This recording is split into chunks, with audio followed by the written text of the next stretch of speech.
we got little.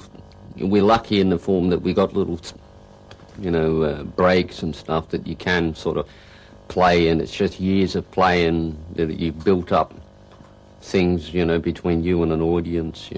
You get, and I suppose in from the early days picking up things. You would watch when I would watch somebody like Chuck Berry or something. He would always, especially if he was singing, he always had little raps that he had going with an audience. He'd go, "Hello," and the audience go, "Hello," and you go, "Hello," and they go, "Hello," and he had all of that. He'd just go like this, and the audience would respond. So I would try and I thought, well, Chuck can do, maybe I can do it with the guitar. So I go, and if the audience went, "Hey," you go, and you sort of build it up, so you get like.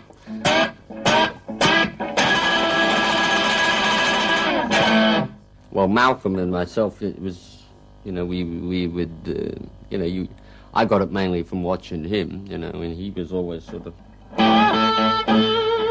And if you hear a track like one of the new ones, Stiff Upper Lip, you got to.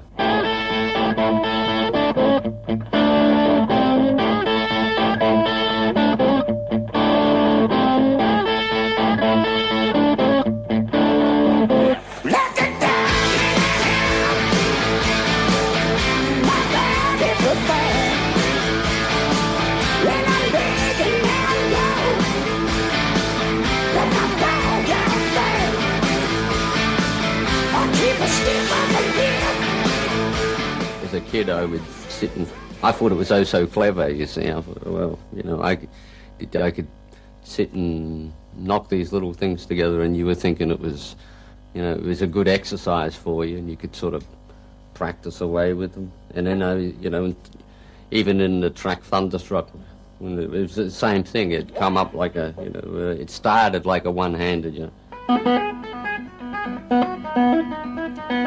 So it started that way, and then you'd end up,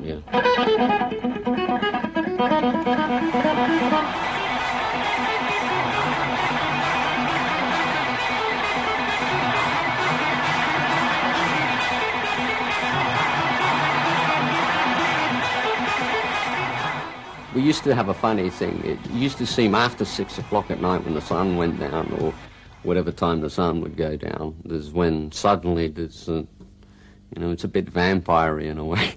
The sound would start to fall, fall into place.